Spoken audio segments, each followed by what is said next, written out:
Yo, what's up everyone? OJ here. Welcome back to another Fire Emblem Three Houses video. We've got another sales date. It seems like good sales news is popping up around the world. Recently, we did hear about some sellouts that were happening here in the US. A lot of people working at retail talk about how they sold out of all their copies.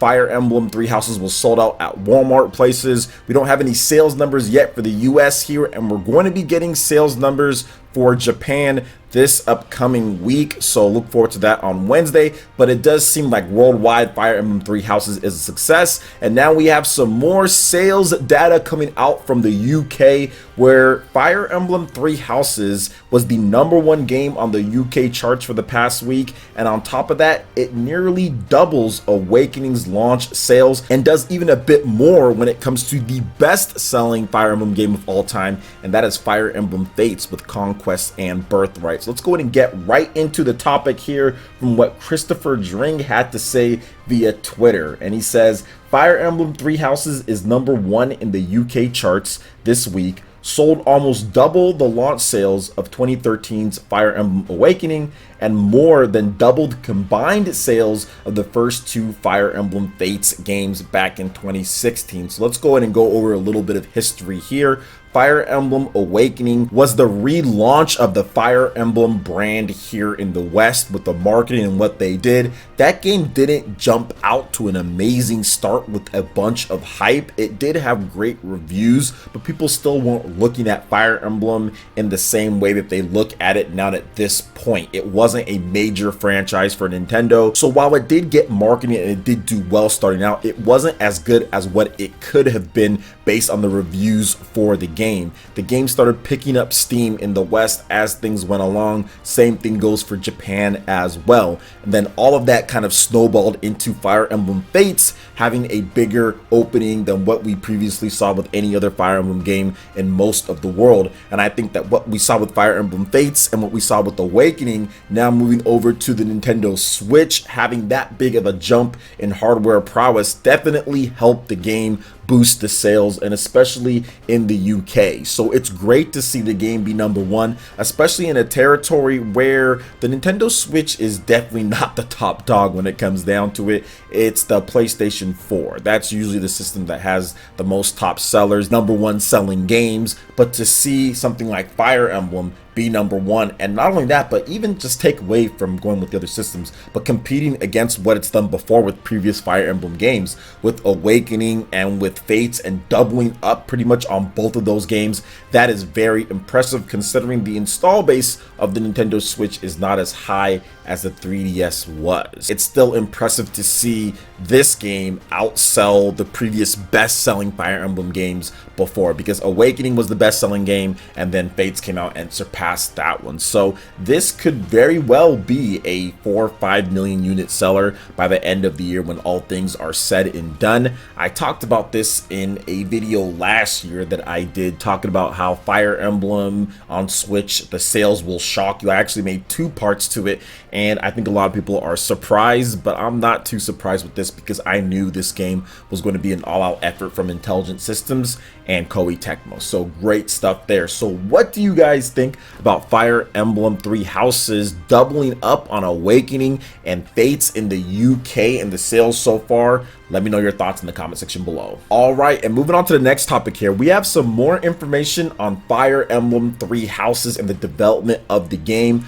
but more particularly talking about the expansion pass and the joint development with Koei Tecmo. So let's first get into the talk about the joint development with Koei Tecmo, then we'll talk about what they had to say with the expansion pass, because they gave a little bit more details without revealing too much more. Now, this was an interview in Famitsu. The interview was with director Toshiyuki Husakihara of Intelligent Systems and Nintendo's Genki Yokota. Here's what they first had to say about the joint development of the game with Koei Tecmo. Husakihara had this to say first. Yes, Fire Emblem Warriors had a lot to do with our decision to work with Koei Tecmo, and that's just talking about the joint collaboration with them. Then here's what Yokota had to say on the matter. We decided that we wanted to release a Fire Emblem game on the Nintendo Switch by the end of 2019 at the latest. However, it was looking like regular development was going to take some extra time. So we looked into getting another developer in the mix in order to shorten the length of production. At pretty much the exact same time, Koei Tecmo was making Fire Emblem Warriors for us. And as a result of consulting with Mr. Hayashi, the head of Koei Tecmo's Team Ninja, we ended up asking Ko Shibusawa team to help out. That's how things went. Speaking with the team, they're all well renowned for making strategy RPGs. They're the best of the best. We knew it would be great if we could get them on board. It was only after we decided to work with that team that we considered their sense of world building with 3 balanced kingdoms. So that's something that a lot of people still ask about, like what was Koei Tecmo's involvement? How were they involved into the project? How did Nintendo kind of get them in there? And this kind of sheds a little bit of light on there. Nintendo wanted to get the game done by no later than 2019. They already had a delay of the game in terms of where they thought that it was going to be. They were already working on Fire Emblem Warriors, so that puts it around 2017 or so. And what was also revealed was that Koei Tecmo helped out a lot with the programming with the game, which can be a very time-consuming thing to do in games, especially when you have a lot of aspects to the game. Fire Emblem Three Houses has so many different things, so many different components. Having somebody to help program and debug all of that is going to be key in getting your game out in a timely fashion. And once again, this game already had a couple of delays, so I think working with Koei Tecmo was definitely a good thing. So let's get into this last topic here, guys. I'm going to discuss what's going to be included with the expansion pass, because we've pretty much purchased this, but we don't exactly know what we're going to be getting, and Yokota had a little bit more to say on that. So he said these will be spin-offs that won't affect the main story or the post-game either. We're also thinking about introducing some new characters. We're talking something fairly big here, so I think fans might have to wait a while. Also, aside from the expansion pass, there will be a free update post-launch to add a new lunatic difficulty.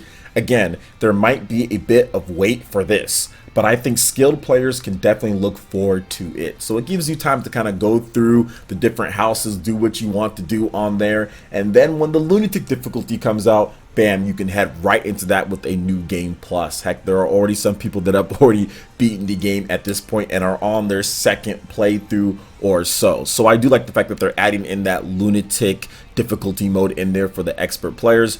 I'm playing myself on hard and classic, and it's definitely something to where I have to think quite a bit. So I'm definitely getting a good enjoyment out of it. You guys know how I feel about lunatic mode, but if you don't, I already talked about it when they discussed it. Definitely not the biggest fan. It is crazy. That mode is definitely hard, but it's something that I might try out. We'll see how they do it in Three Houses. But also to talk about the expansion pass here, it seems that they have big plans for this expansion pass, potential new characters coming into the mix, story that's going to be fairly big, and it's not going to interfere with the main story or the post game, so you don't have to feel like I have to get this in order to get the full experience of Fire Emblem Three Houses. So I love the approach, what they did this time compared to the previous 3 Fire Emblem games, where there was a lot of content out there and it seemed like, hey, I kind of want to have this content in order to experience more of the game. But not that the games were incomplete or anything, because they're not, I guess, with the exception of Fire Emblem Fates, because that game had certain stuff that was like, okay, well, I kind of have to see this, or I kind of have to do this in order to know what was going on. And even with the 3rd chapter with Revelations, that was almost like a thing that you kind of had to look at or understand as well to get the full scope of the story. So they're definitely doing a better job with this one, completing everything in there, and then saying for those who want something extra, new characters, something kind of different to the mix, if you want more Fire Emblem, you want more challenge, we're going to have it here with free updates and also with the expansion pass content. So I think they did a very good job with how they did the DLC this time compared to what they did beforehand. Heck, even if you look at Fire Emblem Echoes Shadows of Valentia, the season pass costs more than the game itself with the DLC, and there was also stuff that was exclusive to like Amiibo when it comes to actual content and gameplay with the Celica and Alm one. So definitely much better this time around when it comes to the Fire Emblem franchise, and with this one, Fire Emblem Three Houses. I like what they did with the expansion pass, and I purchased it myself, so I'll be playing the stuff day one as soon as it drops, and I already got my expansion pass outfit as well. That's really cool too. So what do you guys think about Koei Tecmo's involvement with Fire Emblem Three Houses, what they had to say here about the season pass, and of course the sales news coming out of the UK with Fire Emblem Three Houses? Let me know your thoughts in the comment section below. Alright guys, that wraps it up for this video here. Go ahead and check out the links in the description below. We got Facebook and Twitter. Go